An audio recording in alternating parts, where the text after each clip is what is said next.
Lewis, the other day I heard a kid say, "That's so mid." And I instantly knew two things. Number one, I'm old. Number two, their world has its own language. Facts. Like straight facts? And the scary thing is, I know what that means. You do? Mm-hmm. Because I had to go and translate it like I was reading Greek. I had to look it up online. It's like a badge, Nate. It's not just a word. It's a whole vibe. And gaming is one of the biggest places where that language gets formed. And that's what we're talking about today. Because for a lot of kids, gaming isn't just something they do. It's where they belong. Yeah, it's a community, it's identity, it's status. It becomes inside jokes. It's how they connect with each other after school and outside of school. And parents, here's the tension.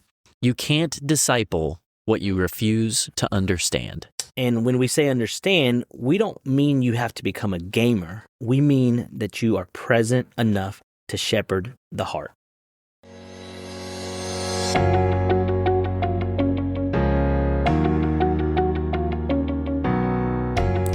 Welcome to Equipped for Impact, the podcast designed to assist Christian parents, leaders, and educators to raise up the next generation to stand firm in their faith and influence the world for Christ. We're your hosts. I'm Nate. And I'm Lewis. And we're glad you're here with us today. We're in part 3 of our mini-series, Timeless Truths in a Shifting Culture. And we want to give you unchanging principles with real-world application. Today's episode is Play and the Heart. So we're talking all about gaming. And the goal today is not to cause you to panic. The goal is formation. And we're building a biblical framework that applies to any topic, and then we're helping you apply it to specific topics in the life of your children. So parents, as you're listening to this, we're going to say some of these same things in every episode. So if you miss, like this is episode 3, if you missed the first 2, I would encourage you to go back and listen to those. But just because you haven't listened to them doesn't mean that you're going to be lost in the dark. You can just pick up right here. And if you found us in this episode because you were looking for a gaming or a parenting episode, we'd love if you went and you hit subscribe, because this is the type of thing that we put out every week, just helping you guys. But I would encourage you, go back and download that first one where we talked about, what was the first? It wasn't music. Yeah, it was music. It was the music episode, Music and the Heart, where we really spent some more time going through kind of the 5 principles that we're baking into each of these episodes. So Lewis, let's just jump right in. Remind us again, what are these 5 principles? So principle 1 is we are always being formed. Nobody is neutral, and something is discipling your children in your home every day. That's right. And it's every day, every moment we're being directed. And it's really our hearts, which that's principle number 2. Your heart is the control center. And so our hearts are being directed in a certain way. And what we love drives how we live. And that actually leads us into the 3rd principle, which is that every cultural product carries a vision of the good life. So even a game, even a video game that you might play on your phone, that you might play on your Xbox or PlayStation, it's preaching something about what matters. Yeah, that's exactly right. It tells you about what should be valued, what should be, pursued as, like you said, the vision of the good life. And that keeps coming up again and again. And so parents, number 4, discernment is a skill. It's something that we can train in ourselves and in our children. It's not something where, you're miraculously, either you're born with it or you're not. It's a skill that we can develop in ourselves and our children. So we're raising wise, steady kids. That's the end goal. Yep. And then we want to disciple for mission, not isolation. So we're not giving you this so that you hide your children from the world.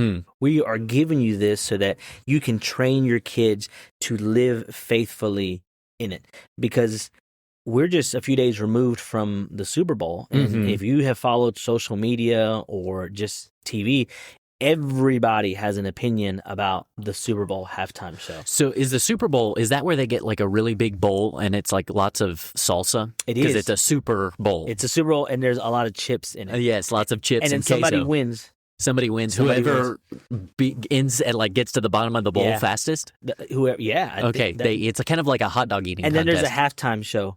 They get halfway through the bowl and they watch TV. And then a bad bunny decides to start singing. Is it Bugs Bunny? Probably close. The fact that this is only partly like me joking and partly me being serious is what cracks me up. So we need to clip this, and this is what we're sharing on social media. And Nate is clueless about the Super Bowl. You didn't watch it, did you? No, absolutely not. No. Okay. Who played in the Super Bowl? The Seattle Seahawks and the New England Patriots. It was an okay game. And the Patriots lost. I did know that, which made me happy. Did it just because? Yeah, I'm against New England teams. Why? Yankees, Mets, Patriots, anybody in New England. Well, the Yankees and Mets aren't in New England. But it's New York. It's the same thing. But it's all like the Northeast. Oh, so you just have an issue with the Northeast in Boston. general. Yeah. All of that. We're going to have to unpack that one day. Like, whenever the Yankees and the Red Sox play, I am still trying to figure out if there's a way for both teams to lose. That's because you're a Braves fan, right? Absolutely. And so there's just kind of, all right, that makes sense now. Okay. I give you that. Yep. So we've laid the foundation. Now let's talk about why gaming is such a big deal. Yeah. So let's get into this. Like, what is it that makes gaming different from even music and movies? Because they both, like we've said in our principles, they're all directing the heart and making this idea of the good life. But what is it that really sets gaming apart from kind of some of these other mediums of entertainment? Well, that's because gaming is participation, right? You're not just watching a story play out. You actually get to be inside of the story. You are acting as a part of the story. You're choosing, you're competing, you're spending, you're collaborating. And then that all is training the heart through practice. I was actually reading an interesting article recently about how video games had changed and how it's impacting the current generation versus our generation, Nate, because when we played like Super Mario World, there were lives, and so there were game overs, and you had to save, and there was, if you didn't reach the save point, and if you didn't, then you started all over.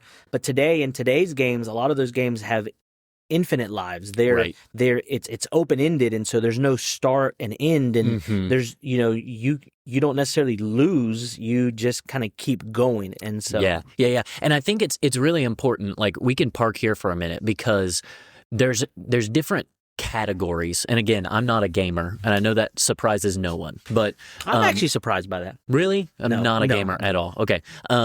And we do Mario Kart on the Switch, but we do not have a Switch 2. It's the Mario Kart 8. It's the Switch 1. Yep, the original, the OG Switch. So, anyway, the different types of games, like there's the games like you talked about where you're immersed in this story and you're acting as part of it and you're like trying to build it out. But then and a lot of times the games that are like that also have that online component or the infinite component where there is no beginning and end, like you talked about. There's no story, and it's just I'm making my own story or I'm just playing against, and so it's just you can literally get lost in it, and there's infinite updates. Yeah. Like, everything's connected to the internet now. And so it's not like you buy the game, you download it, and you play through to the end, and then you've beaten the game. Like, I remember when it was a big deal that you beat Bowser and you won Super Mario. Yeah. Right? But you don't do that anymore. No. And so there's this just constant flow of I'm doing these things, I'm racking it up, and there's an infinite future in this gaming world, and then with those games. What makes that even gets to another level is it's social now, right? So you have voice chat, you have squads, you have guilds, there's group text, you have somebody telling you get on tonight, right? Let's play. And for a lot of kids, gaming becomes a friendship. Gaming becomes a social group that they belong to. Yeah, and that's a big point. Like, a parent might think, oh, my kid's alone in their room playing their game. But in the kid's mind, they're hanging out with people.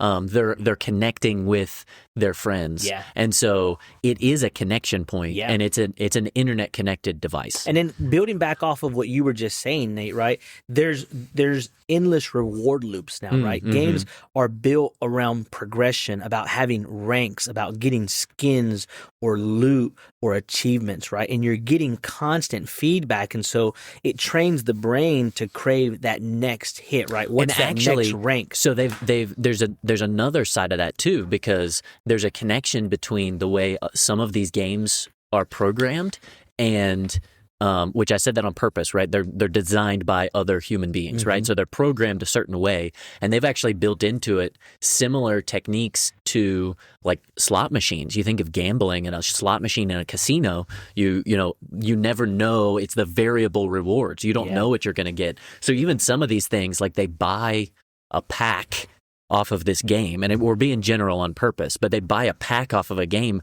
and you don't actually know what you're getting. Like it could be something that's super rare, but it could also be something that's, pretty common. And so then they get this and it's just like, oh, I got it. That's great. Or, oh no, now I've got to buy something new because I really wanted this other thing. Maybe I'll get it this time. And so that's a whole nother rabbit trail you could go on of the link between some of these online games and future gambling addictions. Yeah. And so when parents hear gaming, right, they think time, but what we're actually saying here is that this is bigger than time, right? Like it's not just about the time they're spending playing the game. Time matters, but what we're really talking about and what Nate just described there is the formation, right? What's being trained in patience, having to wait for that next loot box to drop, or anger, right? I didn't get what I wanted, so now I have to go do something to get that, or honesty, right? Self-control, desire. Yeah, that's exactly right. So we've shared before the Axis, annual kind of recap of things that are coming up, and they've given a snapshot of different things in 2026 in their kind of culture pulse that they've got coming out. And they talked about the music and the movies and the streaming and all of that, but they've got a section on gaming. So what's going on in gaming coming up, Lewis, since you're the gamer in the room right now? Yeah, and by being the gamer, I play one game, Clash of Clans, currently. Is that still a thing? It's still a thing, yeah. Really? Still a thing. Yep. So I'll pick it up every night and play, for 10 or 15 minutes here or there. Wow. Now, I was a big gamer growing up, and up until about 5 years ago, I used to play World of Warcraft, which is a big, massive multiplayer online RPG. I don't have time Somebody of you caught that, anymore. the World of Wow. Yeah, look at that. Way to go. There you go. But one of the things that Access noted is the rise of oddball social games that started in 2025 and how that trend is going to continue into this year. And so they noted that there's going to be a surge in indie games. And so indie games are usually made by smaller studios, right? So like you think about your big studios, like EA Games makes Madden, and it's the one that makes the NCAA football game. And you think about your big studios are making the big games, but indie games are gaining popularity. And so they mentioned a few to just be aware of.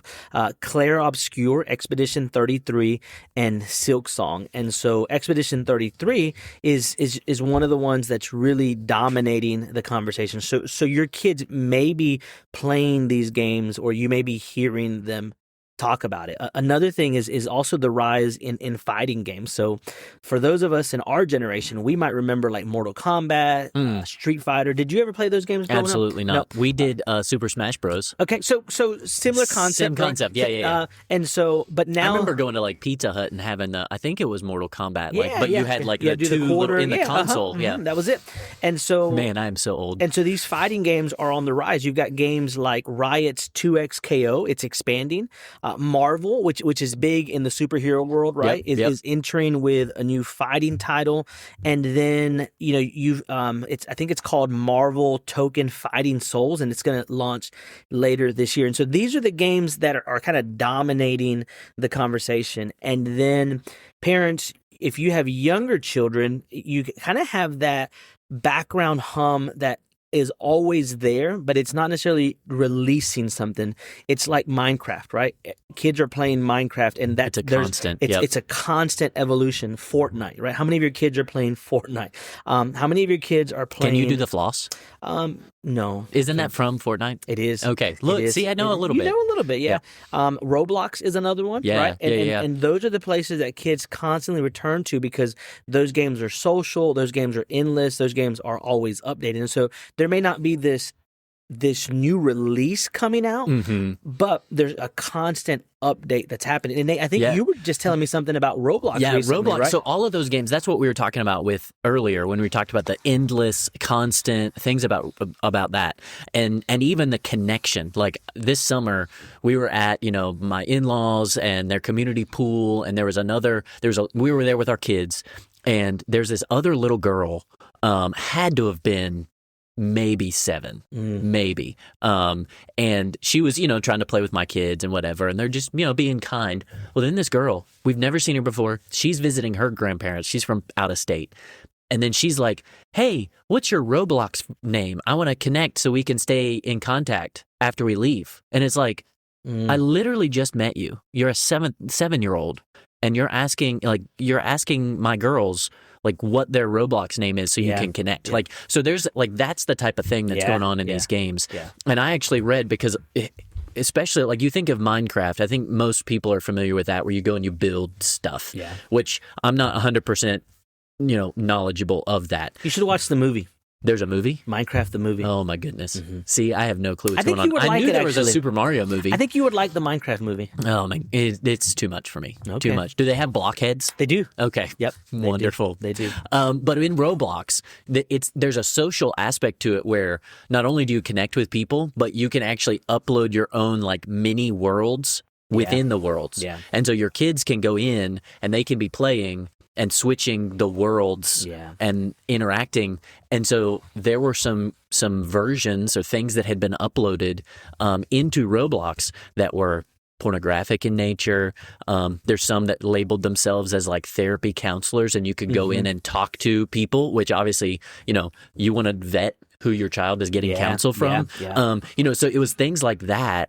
There was one that it was in the news about somebody had built a game where and uploaded it to Roblox where you had to hide a dead body, and that was your job. It was and that was the challenge, was figure out where can you stash this dead body so you don't get caught. And so it's for parents, it's not just what game are they playing, right? But it's what world are they living in. That's good. Inside these bigger games. So you think, Roblox, blocks, they're building, it's fun. There's a whole lot of dark rabbit trails, rabbit holes you can get down in these.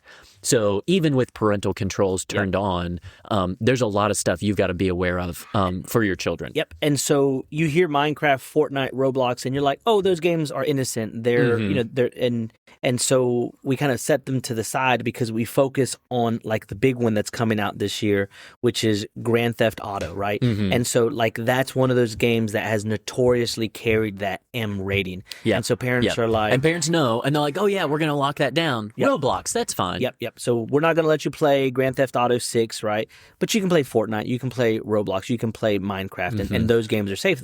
The truth is, it's not, right? Yeah. Your kids are being formed and discipled. And so parents, you don't have to pretend that this doesn't exist, because if your child never plays these games, it still becomes cultural noise, right? They're going to see clips, they're going to see memes, their friends are going to be talking about it. So you may make a decision, no way is my kid going to play Grand Theft Auto. But I guarantee you that some of their friends are playing it. Their friends are talking about it. Yep. So let's kind of bring this down, because we just threw a lot of stuff at you, and honestly, my eyes kind of glazed over a little bit as we were listing all these different names of games and all that stuff. But let's just kind of anchor this in some reality and some statistics. How common is this for teenagers, Lewis? Yeah. So 8 out of 10, almost really 9 out of 10, 85% of U.S. teens play video games, and about 4 in 10 are playing daily. Wow. So basically everybody. Yeah. When a friend says everybody's playing this game, they're not exaggerating that much. Yeah. And so then the Pew Research Center found that 89% are playing online or in person with another person. So they're not playing by themselves. Again, it's a social connection point, right? It's not like we grew up, I'm playing Super Mario in my room.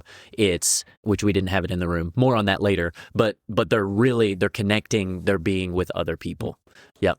So that's why we want to shepherd our children. We don't want to ignore it. We also don't want to overreact. So let's kind of give you those 5 questions that we've used in all of these episodes, but apply them to gaming. Lewis, walk us through these 5 questions. Yeah, so the first one is, what does this game celebrate, right? We're talking about skill, teamwork, creativity, domination, chaos, revenge, greed, right? Like, what is this game celebrating? The second one is, what does it call normal or desirable, right? So is it normalizing violence? Is it normalizing disrespect? Is it making deception or sexual content or crude speech desirable, right? Are we normalizing stealing or revenge? And then Nate, to your point, right, about the heart, right? Yeah. What is it training the heart to crave, right? Yeah. Is it teaching kids to look for approval, for control, for competition? The fourth question is, what fruit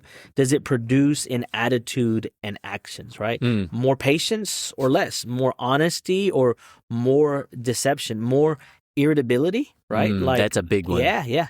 Like, that's one of the things on the list. If you look at, like, psychologists, I think it's the APA kind of released a list, and they called, again, I'm going to butcher the name, but it was like obsessive gaming disorder or something like that. And that was one of the symptoms, was just general overbearing irritability. Because of the games, right? Because of the games. That's incredible, yeah. And then the fifth question is, how should we respond as Christians with conviction and charity, right? So we don't need to be harsh, but we also don't need to be passive, right? We need to be clear, and we need to be loving. And then this takes us to what this actually looks like in the home. So Nate, why don't you take what we've just talked about and apply it to the home? Yeah, so let's apply this in, like, actually, how will it work in your house, in your real homes?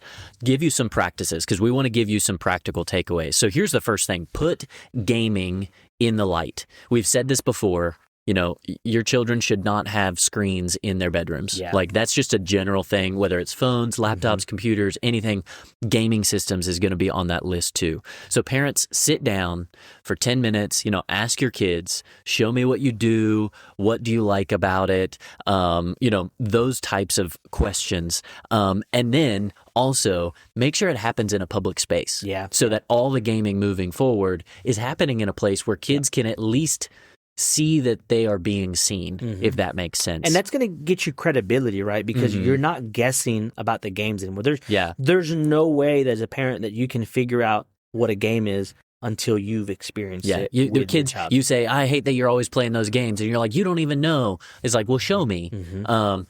Let's do it in the room or in the living room so we can all see what's going on. The second thing we would encourage you is to decide on your rhythm before there's conflict, right?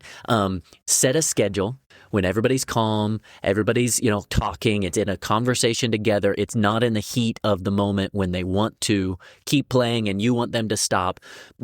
Sit down and say, when are you going to be okay with gaming? Like, we, in our family, I told you, we played Mario Kart. That's about the only game we play. But we typically will only do that on the weekends, right? It's a school night. We're not going to game. And like, the kids know that. And so they might not be happy about it if they ask on a Thursday night, but it's a school night. We're not going to game.